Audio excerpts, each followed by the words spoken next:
Good afternoon, New York, and the rest of our listeners around the globe. My name is June Stoyer, and I'm the host of the Organic View Radio Show.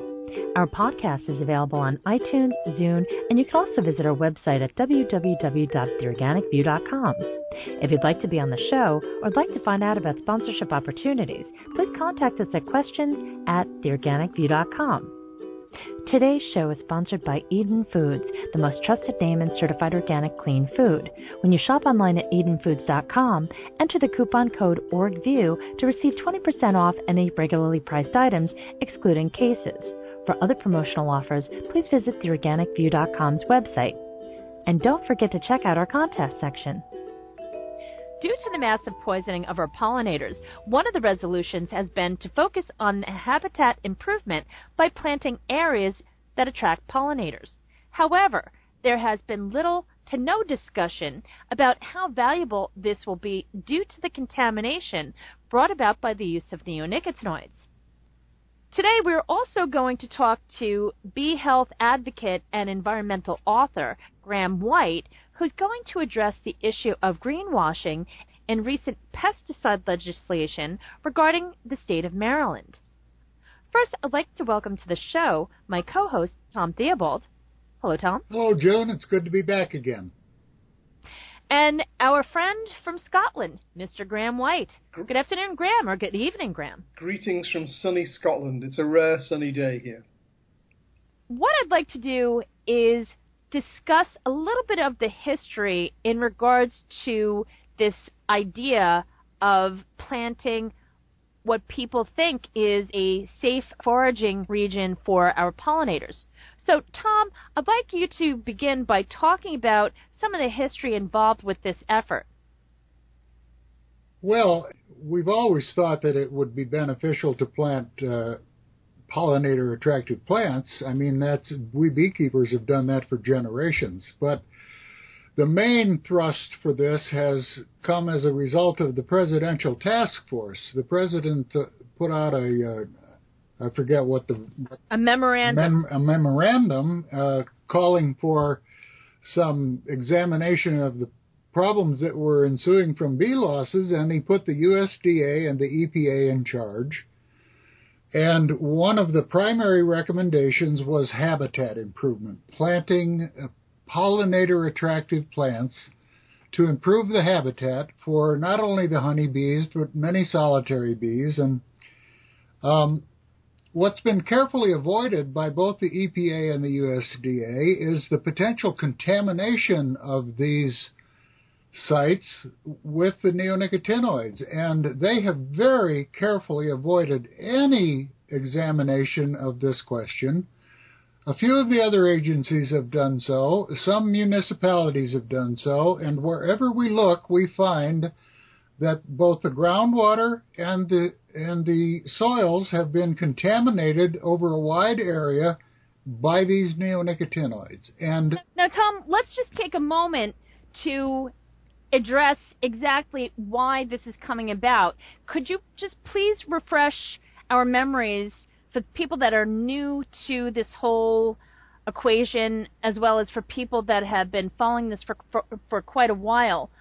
Could you just explain, let me just say that again. Tom, can you take a moment and just explain the impact of neonicotinoids and why this has become even an issue at this point? Well, we were assured as to the safety of the neonicotinoids when they were first introduced. There's no surprise there. What we found is that the effect on the lower level life forms is dramatic, and in the case of the honeybees, the effect on the nerve synapses is cumulative and irreversible. So very, very small amounts can have devastating effects, and that's exactly what we're seeing. And that's exactly why the EPA and the USDA are carefully avoiding any examination of that question, because they have been complicit in the decisions that have led us to what appears to be a massive environmental disaster. Habitat improvement is good. It's what in the corporate world, when I was in the corporate world, we would call motherhood. How could you possibly object to planting flowers for the bees and the monarch butterflies and everything else. Well, they have failed to do their homework, and it's a criminal incompetence, I believe. Could I just say, just to reinforce what Tom said, that it's very difficult to explain to people the scale of the poisoning of the environment that we've experienced since about 1995. I mean, in America, over 200 million acres of crops. Every single seed in every field is coated with a deadly poison. And that's every field of wheat, every field of corn, every field of canola, every field of soybeans, most fields of potatoes, apples, almonds, and so on. It's really on a fantastic scale. So all of that environment, 200 million acres, is deadly to bees, butterflies, earthworms, everything above and below soil. And at the same time, America is using a vast quantity of weed killer, glyphosate, to kill the weeds among the crops. And that has virtually wiped out the monarch butterfly, because the monarch butterfly's food plant is milkweed, which once grew on every field margin across the United States. But they've sprayed hundreds of millions of acres with glyphosate, and all of the wildflowers and the milkweed that used to be there is now dead. So the answer now is, well, we've wiped out virtually 95% of the wildflowers over 200-300 million acres, so let's plant a few thousand acres of nice wildflowers, and that'll solve the problem. Well, it won't, because those wildflowers are being put into an environment that is saturated with neonicotinoid poisons, and those poisons go straight into the wildflowers just as they go into the soybeans, the canola, and the corn. So it's everywhere. There is no haven for bees or butterflies or nature in general. It is everywhere. And a recent study by Jonathan Lundgren, the scientist who got fired by the USDA for telling the truth, he did a study on the wildflower buffer zones that were planted around organic farms. I think it was in Ohio or Pennsylvania. I can't remember where it was. South Dakota. It South Dakota? Sorry. And what he found was these buffer zones are supposed to protect the organic farms from the neighboring conventional farms where neonics are used. And when they went and analyzed the wildflowers, they found that the wildflowers contain deadly amounts of neonicotinoids, and the only place they could have come from was the neighboring farms, which were maybe a mile away. So they're traveling through the water and the soil. There is no safe haven. It's this kind of information that the EPA and the USDA are carefully avoiding, and it's why the USDA was so uncomfortable with some of the findings that Dr. Lundgren was coming up with. They didn't want to hear this. They didn't want to open Pandora's box, because they are all guilty of complicity in what has brought us to this environmental disaster. And I think also when the Presidential Task Force and this wildflower strategy, that was partly done in a panic response to the fact that all 28 countries in Europe have banned the neonicotinoids. So and that was done on a scientific basis. So the obvious logic of that is that America, if it observes international science, should probably take steps to ban them as well. And they were terrified of that happening because billions of dollars are at stake. So the idea was, what can we come up with that will look good but be purely tokenistic? In other words, it will have no impact whatsoever on the sale of neonicotinoids, but it'll look good in the local television station broadcast or in the local newspaper. So we'll plant wildflowers. It's motherhood and apple pie, as Tom says. That's an interesting comment, especially since the next subject is in regards to what's going on with the legislation in Maryland. That's correct. There was a bill passed in Maryland, I think it was in April or May, in which some really brave campaigners, it involved legislators and Friends of the Earth and lots of local activists, and they were campaigning to get neonicotinoids banned in Maryland, and they wanted them banned from the stores, they wanted them banned from agriculture, they wanted labeling on any plants and seeds sold in Home Depot or garden centers to say whether neonicotinoids had been used on those plants. Now, what they got after an enormously long legislative process and enormous struggle was they got virtually nothing. What they got was homeowners are now not allowed to use spray guns in the gardens or neonicotinoids on their lawns. But, and that sounds like a win, and it is a small win, but farmers in Maryland can carry on using neonicotinoids on tens of millions of acres of land, no restrictions whatsoever. Anyone who's a, quote, professional, that means a professional landscaper, professional landscape manager, golf course manager, school grounds manager, they can carry on using neonicotinoids completely ad lib, no restrictions whatsoever. And the consumer who now can't apply neonicotinoids to his own lawn can just pick up the phone and ask the local garden professional to come round and spray his lawn. So they didn't get any of that. They didn't win any victories in that sphere. And I think the worst one of all is that they turned down the request to label plants in the garden centre that have already been treated with neonicotinoids. That was a perfectly reasonable request, and that was turned down. Now, all of that is taken as read, as it were. The campaigners fought a good fight. They achieved a tiny little victory in getting bug sprays banned for individual homes, but they lost on the farms, they lost on the professional landscaping, and they lost on the labels.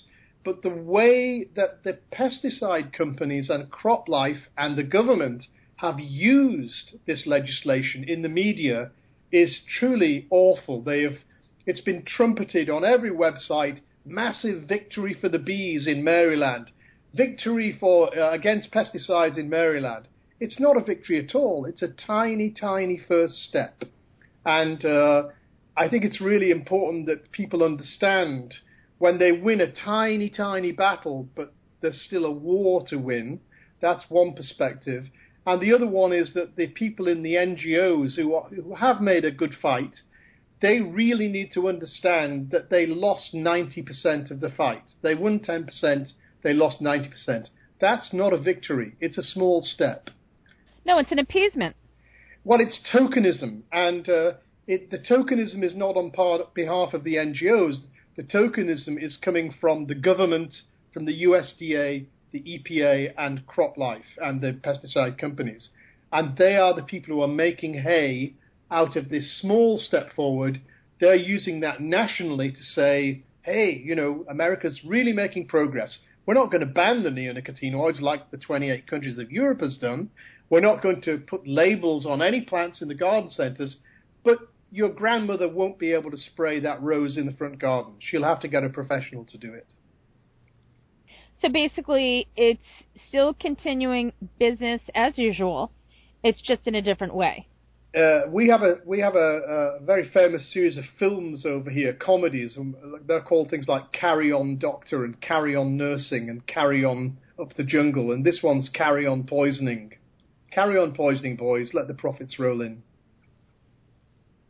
Graham, for future references, what would you advise the folks that are listening to this program today to do? What course of action should they follow? Well, if you look at the spheres of activity in America, the large beekeeping organizations, the large NGOs, Friends of the Earth, Beyond Pesticides, those kind of organizations need to get together, and they need to identify the real enemy. And the real enemy is not this pesticide or that pesticide. There's hundreds of pesticides we could fight against. And on the present level of evidence, it's taking 5 to 10 years to even get any restriction on neonicotinoids. The real enemy is the system that allows dozens and dozens and hundreds of these dangerous pesticides into the American landscape, into the food chain, into the environment, and that is the EPA. The EPA is behaving like a criminal organization. It's not observing its own laws as defined by Congress. It's allowed pesticides, neonicotinoids, onto the market without proper testing, and it's completely ignored over 1,100 peer-reviewed scientific papers from all over the world, which have caused those pesticides to be banned in the 28 countries of Europe. So we need to stop attacking or campaigning for one small pesticide to be banned in Maryland, and we need to say we want the EPA completely reformed from top to bottom. We want the managers sacked and prosecuted. We want a complete and absolutely revolutionary reform of the entire system of pesticide regulation. Because the sad truth is, in America, you do not have pesticide regulation. You have the illusion of pesticide regulation, and that's what they want you to have. We have a marketing arm for industry. Well, we have pesticide registration, and the EPA has become the marketing agency for the chemical companies that they're supposed to oversee. I just want to say once again, I think that the working level EPA employees want to do the right thing. I think this is fundamentally a management problem. Their efforts have been mismanaged. Their efforts to do right have been stifled. Jonathan Lundgren is a perfect recent example. I think we need to start scrutinizing the management level of the EPA and start removing some of these people from their jobs. And the highest level of management at the EPA is Congress. And what have they done in the face of what appears to be the most massive environmental poisoning we've ever experienced? Go on vacation. That's what they've done. Not to mention, I think we have received some communication from one particular congressman who, during the election season, the last time around, came up with some suggestions, but dropped the ball as soon as the elections were over. Well, the pollinator protection bill has been in the offing for 3 years, and they make political hay out of it when it's beneficial. And I don't dispute that there is sincere interest, but it's accomplished nothing. Speaking from the beekeepers, we're out here dying. We are about to go under. I'm pretty close to that. Many of my friends are, and we don't have time to dawdle around indefinitely. Someone needs to get in the driver's seat and start demanding some performance from this regulatory agency and the USDA. And the thing that people need to understand is this is not going to stop. There are probably 2 or 3 dozen pesticides which are killing bees in very, very large numbers, millions of hives a year in America. But there are dozens more coming down the pike, as you say, in the United States. The EPA has dozens and dozens of other equally dangerous pesticides in the pipeline, and on the basis of how they've behaved in the past, they are going to continue to behave that way. They're going to give these things a free pass. They're going to release them into the environment because it's good for business. Of course it's good for business. And it's not just with the bees. We're seeing evidence of these chemicals being sold in a multitude of products, not to mention pet care products, which many pet parents are completely oblivious to. But when you take a look at any product that claims to be very effective, in which they are, towards eliminating fleas and ticks, they usually contain neonicotinoids. Well, the clue to the solution of this is in the name of the agency. It's called the Environmental Protection Agency, but it has nothing to do with protecting the environment or protecting the American citizens who live in that environment. It is just an agency which is linked to industry very, very closely. There is no evidence that they are willing to change at the management level. There's no evidence that they want to change.